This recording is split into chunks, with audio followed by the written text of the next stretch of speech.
Malam itu, angin berhembus pelan melewati celah-celah dinding rumah kecil milik Arman. Di ruang tengah, Dinda sudah tertidur pulas sambil memeluk boneka kesayangannya. Sementara itu, Raka masih duduk di meja belajar. Di depannya terletak buku-buku pelajaran yang sudah menemaninya. Namun malam itu berbeda. Untuk pertama kalinya, ia belajar dengan hati yang lebih riang. Ia baru saja lolos tahap pertama seleksi beasiswa. Satu langkah besar telah berhasil dilewati. Arman duduk di sudut ruang sambil memperbaiki sandal yang mulai rusak. Sesekali ia memandang anak sulungnya dengan senyum bangga. Dalam hati ia teringat perjalanan panjang yang telah mereka lalui. Dari bekerja siang malam, dari menjual jam tangan peninggalan ayahnya demi biaya seleksi, dari segala pengorbanan yang tak pernah ia ceritakan kepada siapapun. Kini hasilnya mulai terlihat. Namun jauh di dalam hatinya, Arman tahu satu hal: perjalanan belum selesai. Keesokan paginya, sekolah terasa ramai. Banyak guru dan siswa masih membicarakan keberhasilan Raka. Di koridor sekolah, beberapa murid berkumpul sambil berbincang. Menurutku, Raka pasti dapat beasiswanya. Iya, nilainya paling tinggi. Kalau bukan dia yang menang, berarti ada yang aneh. Mereka tertawa kecil. Tanpa sadar, Reno yang sedang berjalan melewati koridor mendengar semuanya. Langkahnya terhenti, wajahnya berubah. Ia berdiri diam beberapa saat. Kalimat terakhir itu terus terngiang di kepalanya.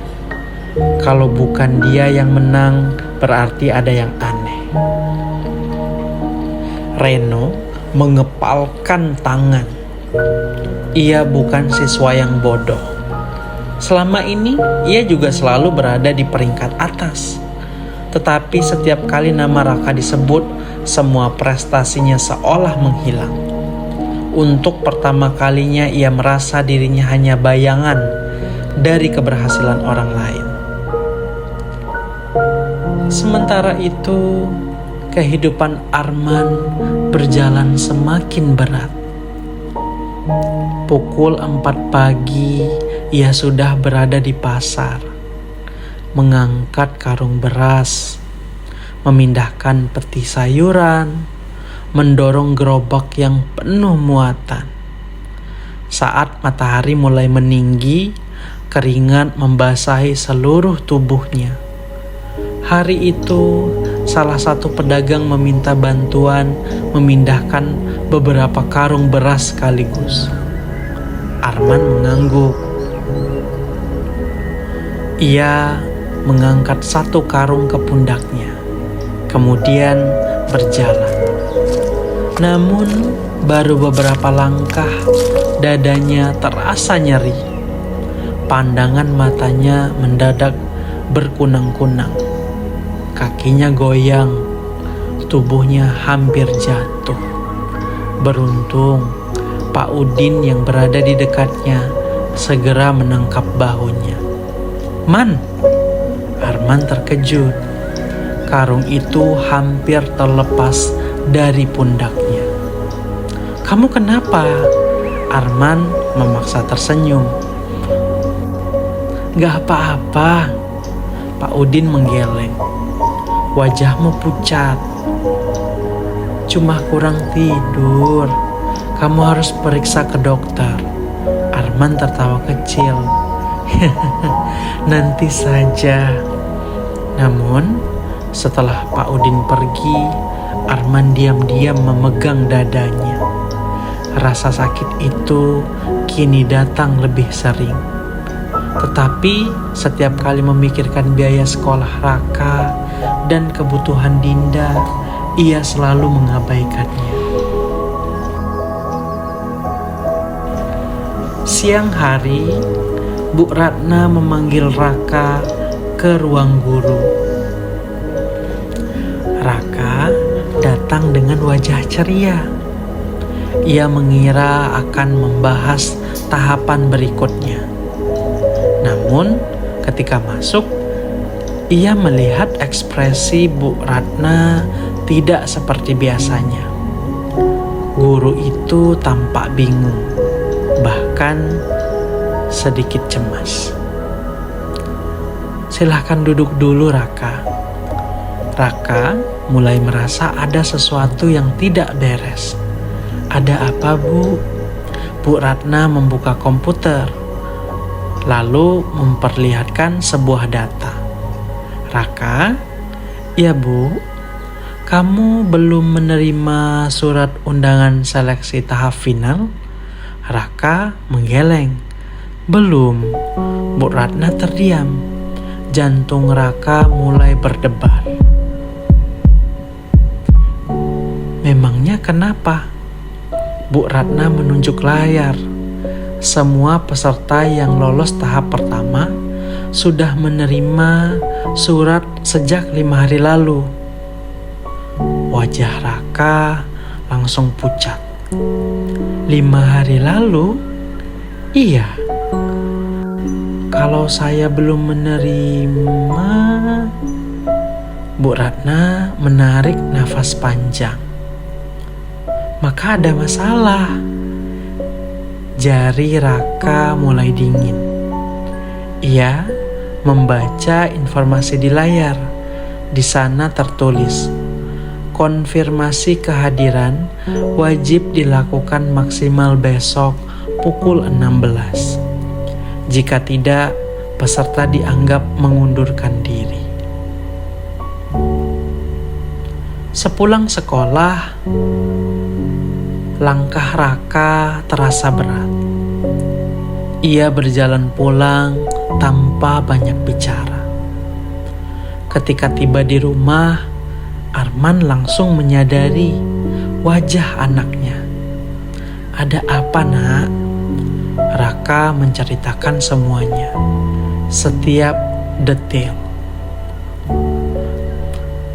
Tentang surat undangan yang tidak pernah sampai, tentang batas waktu yang hampir habis, tentang kemungkinan dirinya gugur bukan karena nilai, tetapi karena administrasi. Arman mendengarkan dalam diam. Kemudian ia berkata, besok kita cari tahu. Tapi kalau terlambat gimana ya? Kita cari tahu. Kalau tidak berhasil, kita tetap cari tahu. Raka terdiam. Ia tahu ayahnya sedang berusaha menenangkannya.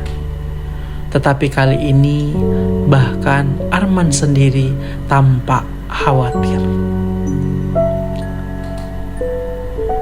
Malam itu Raka tidak bisa belajar. Ia duduk di kamar sendirian. Jadwal seleksi final berada di tangannya. Peserta lain sudah menerima informasi sejak hampir seminggu lalu. Mereka punya waktu untuk mempersiapkan diri, untuk berlatih tes potensi akademik, untuk mempelajari simulasi diskusi kelompok, untuk mempersiapkan tes psikologi. Sedangkan dirinya baru mengetahui semuanya hari ini. Tangannya mulai gemetar. Perlahan air mata jatuh ke atas kertas. Aku Aku sudah berusaha sejauh ini. Suratnya bergetar.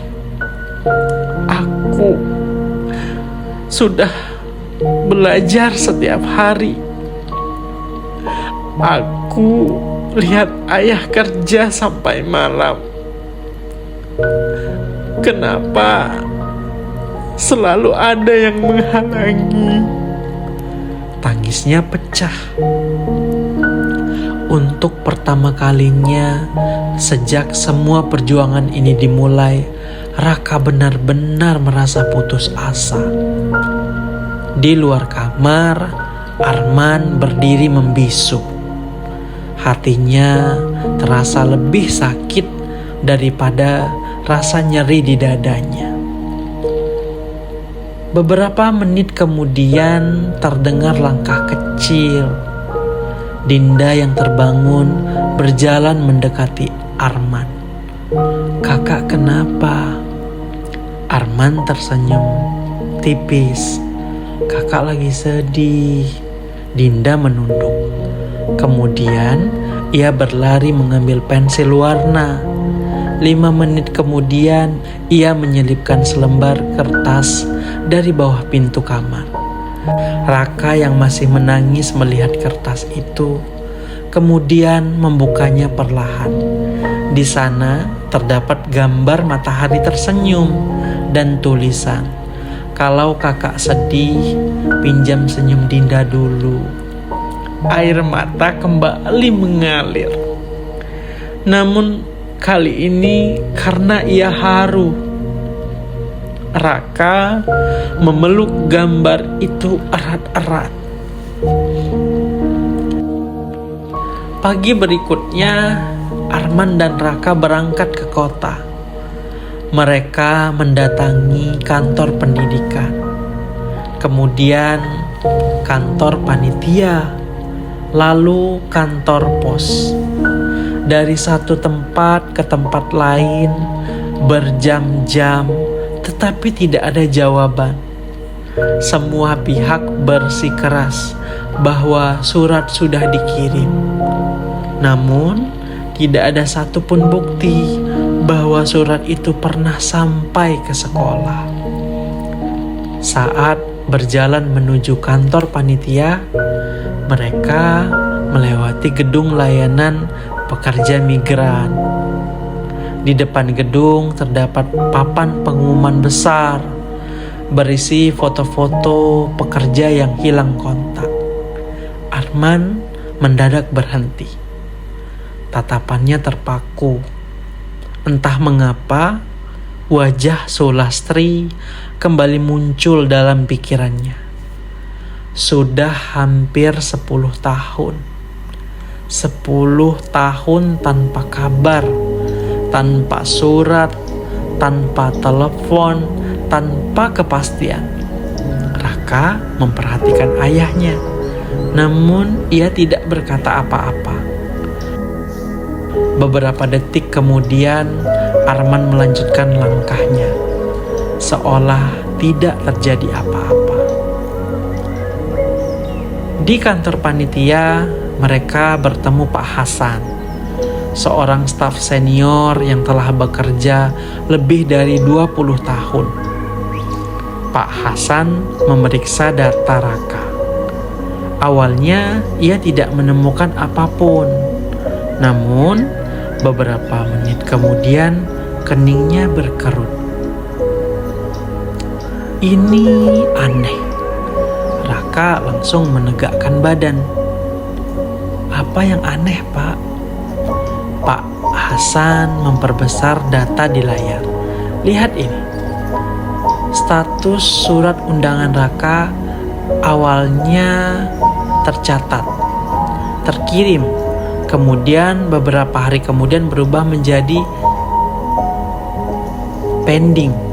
Lalu berubah lagi menjadi belum terkirim. Pak Hasan menggeleng pelan. Perubahan seperti ini tidak biasa. Artinya apa, Pak? Pak Hasan terdiam. Kemudian berkata perlahan. Artinya ada seseorang yang membuka data ini. Jantung Raka berdegup lebih cepat. Lalu, perubahannya dilakukan secara manual. Ruangan mendadak sunyi. Ini bukan kesalahan sistem, tapi ada tangan manusia di balik semua ini. Berkat bantuan Pak Hasan dan kepala sekolah, konfirmasi kehadiran Raka akhirnya berhasil diproses. Tepat 30 menit sebelum batas waktu berakhir, Raka selamat. Tetapi kini semuanya berubah. Ia tahu seseorang sedang mencoba menjatuhkannya.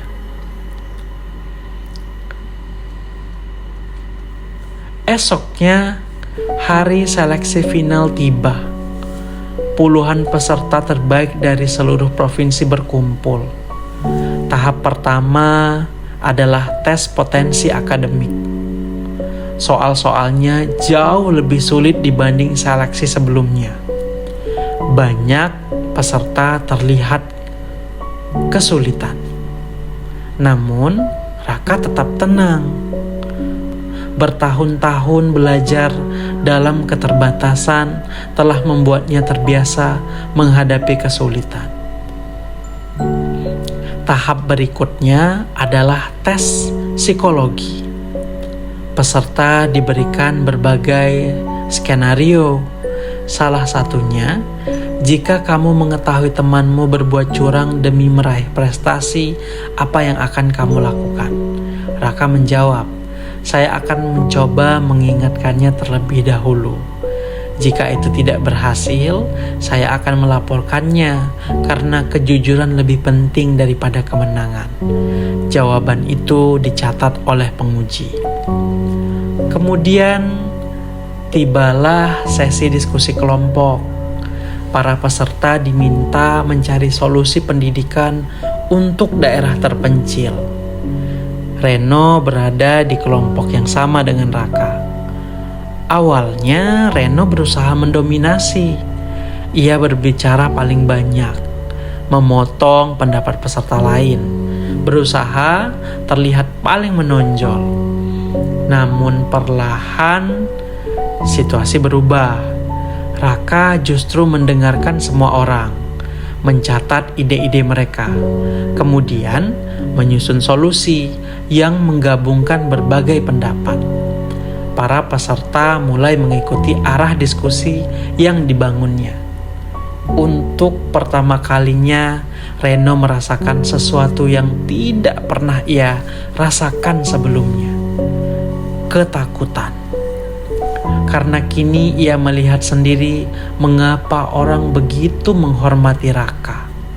Bukan hanya karena nilai, tetapi karena karakter.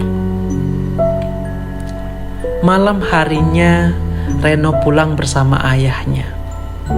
Bagaimana seleksinya? Reno menatap keluar jendela mobil. Lama, kemudian berkata pelan, "Dia memang bagus." Ayahnya menoleh. "Siapa?" "Raka." Keheningan memenuhi mobil. "Aku pikir dia cuma pintar." Reno menunduk. Ternyata tidak. Ayahnya tidak menjawab.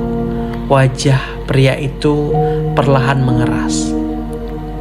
Beberapa hari kemudian, sebuah laporan tiba di meja kerja ayah Reno. Ia membuka berkas tersebut, membaca hasil sementara seleksi final. Satu nama kembali muncul di posisi teratas, Raka Ardiansyah. Pria itu memandang nama tersebut cukup lama, kemudian mengambil pulpen dan memberi lingkaran merah. Saat itulah telepon berdering. "Ya, Pak, peserta nomor 017 diperkirakan masuk 3 besar." Pria itu tersenyum tipis. Namun senyum itu tidak menunjukkan kebahagiaan. Justru sebaliknya. "Baik." Telepon ditutup. Ia kembali melihat nama Raka lalu berkata pelan, "Kalau cara kecil tidak berhasil." Ia menutup kertas. Tatapannya dingin. "Kita hentikan dia sebelum pengumuman akhir." Malam itu, di rumah kecil ujung gang, Raka sedang belajar seperti biasa. Dinda tertidur di samping meja, masih memeluk kotak pensil warnanya. Kali ini bukan boneka. Sementara Arman duduk memperhatikan kedua anaknya. Wajahnya penuh harapan. Ia percaya bahwa kerja keras dan kejujuran akan membawa mereka menuju masa depan yang lebih baik. Namun, mereka tidak tahu bahwa ancaman berikutnya tidak lagi berupa surat yang terlambat, tidak lagi berupa kesalahan administrasi, melainkan sesuatu yang menghapus seluruh hasil perjuangan mereka. Dan kali ini, seseorang benar-benar berniat melakukannya.